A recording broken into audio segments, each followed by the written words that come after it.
Hello and welcome to another video. I wore glasses so that you'd think I was smarter for this video. This is the pile of books that I have that are the physical books that I'm planning to read this year. I have some books on audiobook or just a digital file, digital form, and those are books that I'm going to hopefully read this year as well. They're just not in the physical form. Let's get right into it. The Hobbit. I have been reading this to Olivia because she's old enough now that it's something we can really enjoy together. There are some parts she gets a little disinterested in because Tolkien's ability for description is vast. If we're not reading it every day, she tends to kind of forget what was going on before. So I'm really hoping we can finish this book up. I mean, if we actually put our minds to it, we could probably finish it this week. That's the first one on the list, The Hobbit. Following up in very similar form would be The Lion, the Witch, and the Wardrobe by C.S. Lewis. A classic. You can tell my version of it is well loved and quite old. Actually, I think I bought this used. I don't remember if I got it in a used bookstore or did I a 1970 version of it. 1970, really? This is a classic. Everybody knows it. They've made movies into it. My kids are fans of the movies. The movies were actually made in Slovenia. And I figured it's time to bring this one out and read it to my kids, which this is like a whole new level of parenting that I'm really starting to enjoy, that I can finally read things to my kids that are interesting for me as well. This is the next book I'm planning to read for this year, Dark Night of the Soul. Actually, I have no particular order that I'm going in with these books in terms of what I feel like reading. I'll probably pick it up when I feel like I need spiritual material. Dark Night of the Soul is written by St. John of the Cross. The Dark Night of the Soul just sounds like my entire teenage life and much thereafter. So it just sounds very applicable to me, and I'm sure I'll enjoy it. Following up with another religious book is this book called The Catholic All-Year I can never say this word.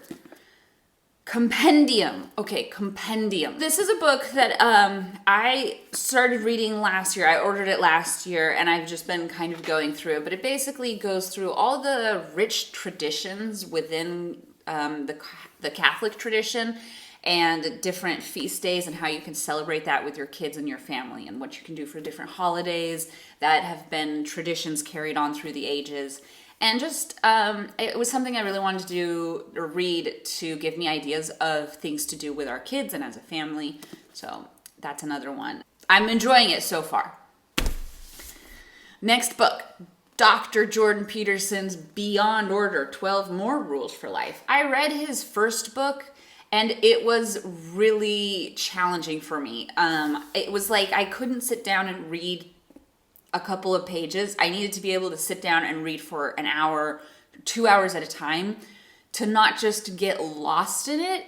I think his writing tends to be very wordy. It feels like there's a lot said to express an idea. Maybe it's not always needed, but his first book I thought was really helpful. I still think of some of the rules in his first book that were really helpful to me. One is don't bother kids while they're skateboarding, which essentially says, like, when your kids are doing stuff that's dangerous, it's actually really good for them. Like, developmentally, it's imperative that they do things that are a little bit dangerous. Obviously, not that they, really severely hurt themselves, but it's important for them to do that because it's crucial for their brain development. Always tell the truth, or at least don't lie. And you think it's because, oh yeah, you shouldn't lie because you get into these messes whenever you lie.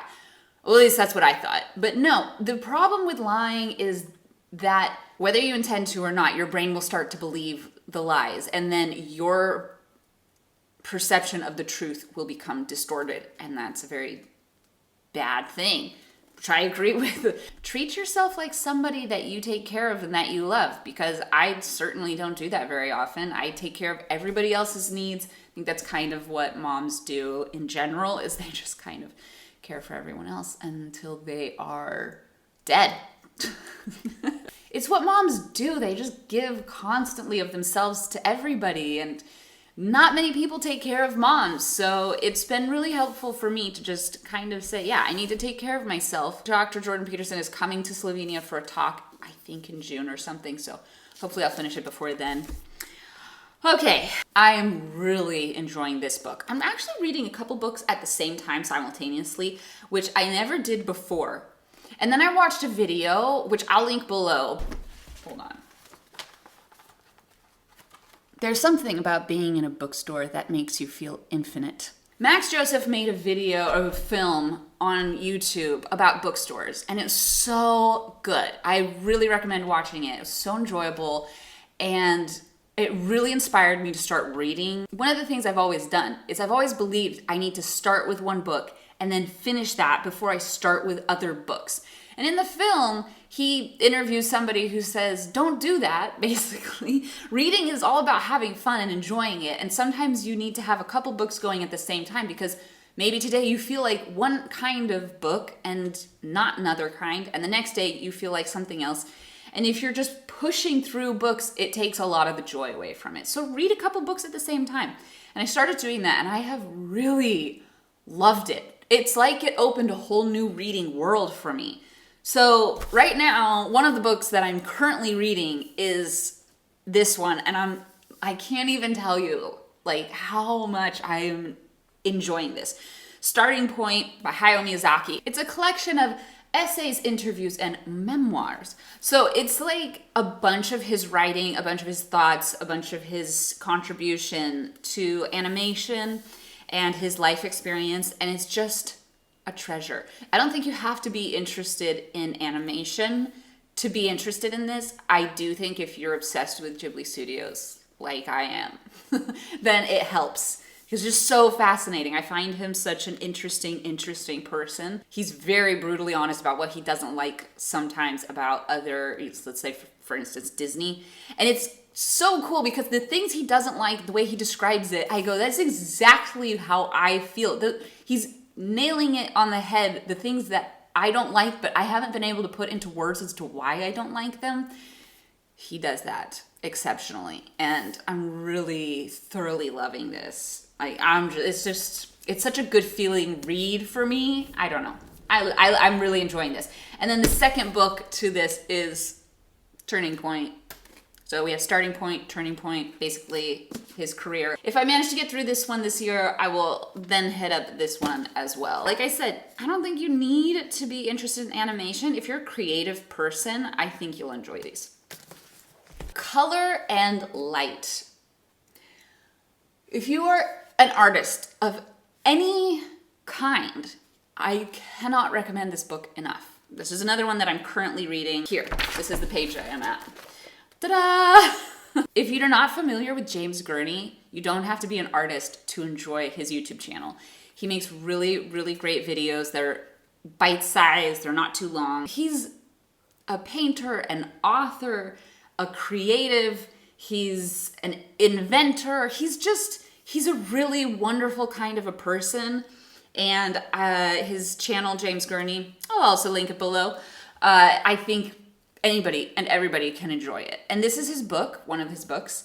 And it is the best book that you could read for art because, I mean, at least for me and my mind, the way my mind works, it's the perfect book. It says a guide for the realist painter. But I think that if you're a painter or a sketch artist, if you're drawing, painting, anything that has anything to do with color and light, you will find this book helpful. What I really appreciate is how unassuming and unpretentious this book is. I feel like experts in fields, when they write a book, a lot of times it tends to be so pompous and so just let me gush all the information I know into this book so that you're aware that I am a professional.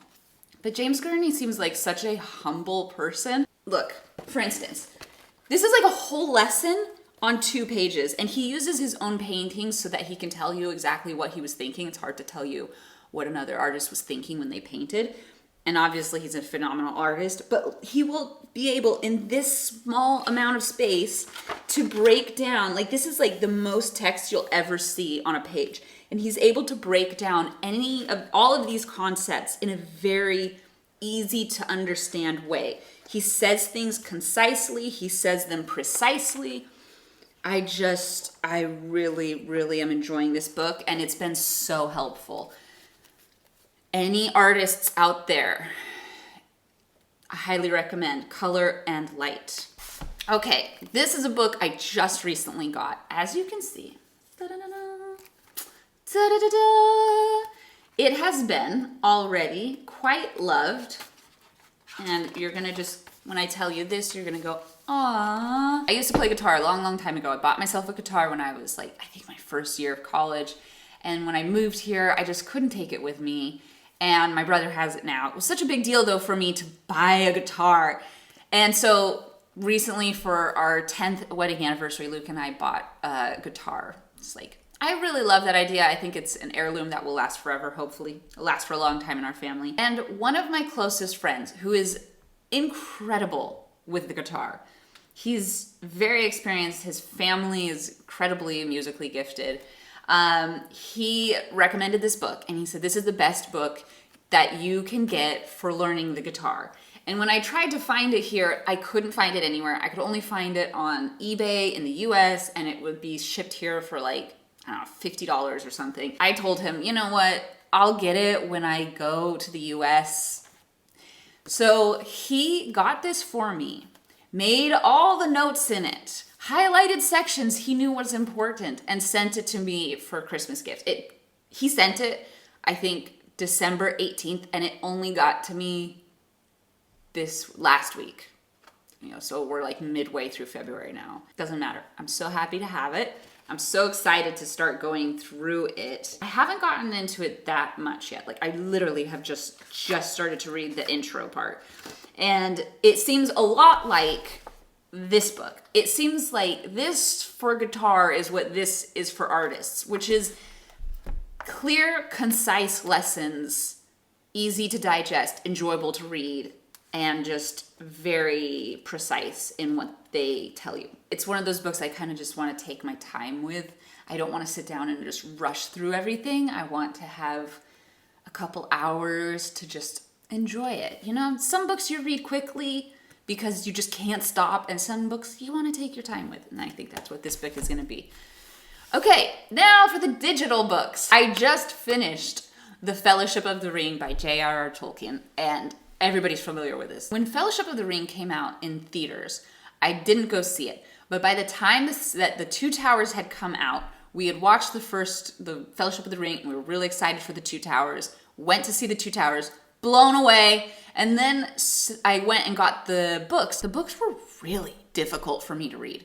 I don't normally read fantasy. Tolkien's works are so description heavy. You can really get lost in the amount of detail he puts into his books.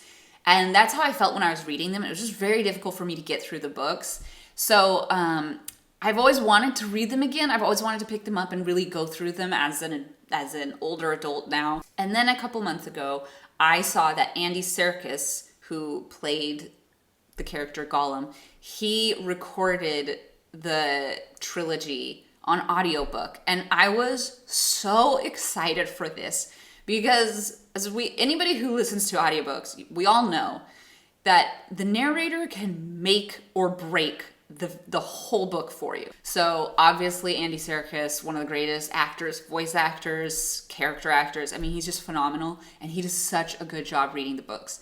So I just finished The Fellowship of the Ring, and now I'm started on The Two Towers. I just finished the Battle of Helm's Deep, and I get like goosebumps. It's so good. Having been such a fan of the movies for so long, it's everything you love, and it's a little bit different, so it just feels so good.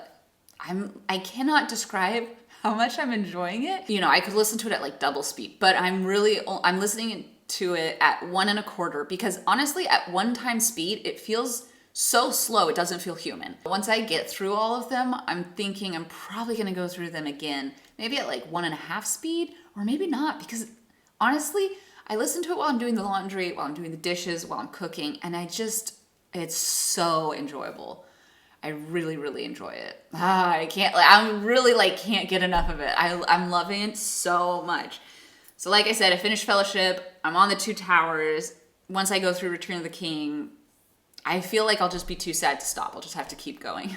Another book that I'm reading right now on my Books app on my phone is called Poustinia. I think it's the Russian word for desert. The Pustinik, as they are called, would leave everything that they own. They would take a linen garment, they would have a linen bag, and they would have a loaf of bread, and they would have no shoes or anything else, and they would leave their house and they would go. They would either build themselves a small shack, like a home, but they would never put a latch or a lock on it, because the idea is that they are just an instrument of God to be used for other people. So anybody's welcome to come into their home and ask for prayer, or somebody can come and say, we are building our house, can you please help us? And the Pustinik will jump up and go leave everything they have and come to help this family as long as they need them.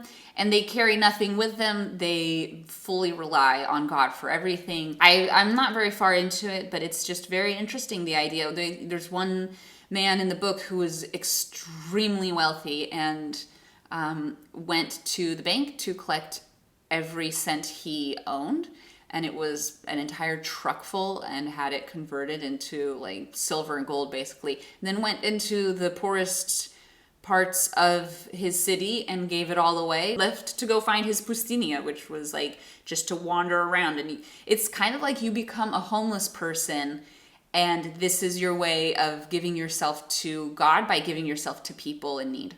I don't know that I have many words for it, but like I said, I haven't gone through it that much, so I'm also reading that one. Rewilding Motherhood is another book that I've heard wondrous things about. Motherhood is interesting. It's simultaneously the most joyous and the loneliest and the most beautiful and the most suffering.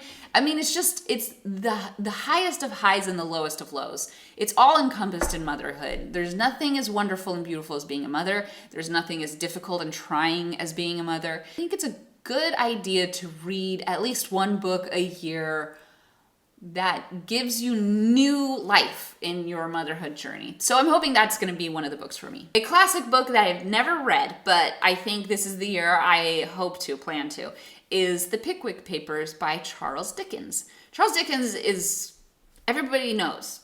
I hope everybody knows who that is. I just never have read The Pickwick Papers. I think I've read probably half of his works. It has a good sense of humor to it, and I don't feel like most of the books I'm reading have that, so I'm hoping to get that from him. And he's just such an incredible author and very enjoyable to read.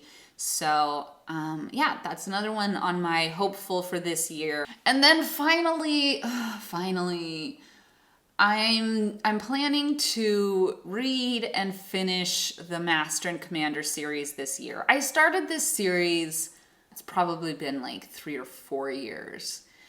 And they're just such good books. I read through the first 5 of them in maybe 2 weeks. I was so captivated by them. The character development is like nothing else. I mean, you get to know the characters so well in such a meaningful way that when they do things that are funny or in character or out of character, it just strikes you because you know them so well, because the writing is so good. Patrick O'Brian wrote the series. They're also known as the Aubrey Maturin series. So if you don't know, they're set in the Napoleonic Wars, and they are basically all the battles that took place on the high seas. If you just enjoy character development or well-written plots, whatever, if you like reading, you'll love these books. But I burned through like the first half. No, I think I'm on book like 15 now.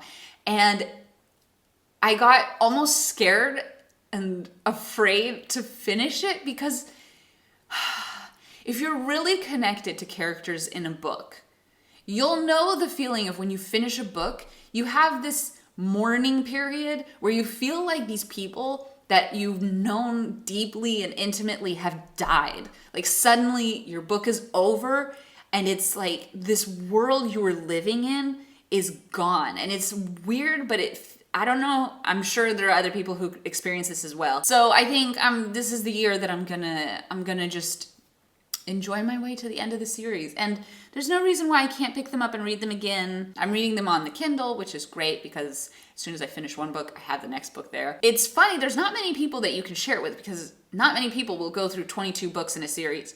But I have 2 of my aunties who love the series as well. You just have this telepathic connection where you know how precious and wonderful and rich and exciting and phenomenal these books are. I feel like I've just used so many superlatives and I'm not actually saying anything. So I'm going to stop there. And if you've never read them, I highly recommend them. If you're into historical fiction, there is nothing better. If you're not into historical fiction, there's not much better. They're really, really phenomenal. And that concludes my reading material plans for this year, 2022. So far, I have finished Fellowship of the Ring. So I'm not really I'm not burning through books right now like I should. But I'm concurrently reading a bunch of them, so I'll go from having finished only 1 book to having finished 6 books in not too long of a time. So I think I'm kind of on course. I really just want to enjoy reading. It's been so long since I've been able to read because we were moving and it was just, there was no time and I was mentally and physically completely exhausted. And it's probably been a good 2 years since I was able to really enjoy a book. I'm very much looking forward to that this year. And I'm already doing it. I'm already enjoying it. There's some reading material for you. Please share with me if you're reading something this year and you think it's worth sharing. Please comment it below. And if you're also thinking, yeah, I'm reading this book, but it's terrible, don't read it, please comment that also because I don't want to waste my time. Thank you for watching this video. If you've made it to the end, I really appreciate that. And I will hopefully see you very soon. Thanks. Bye.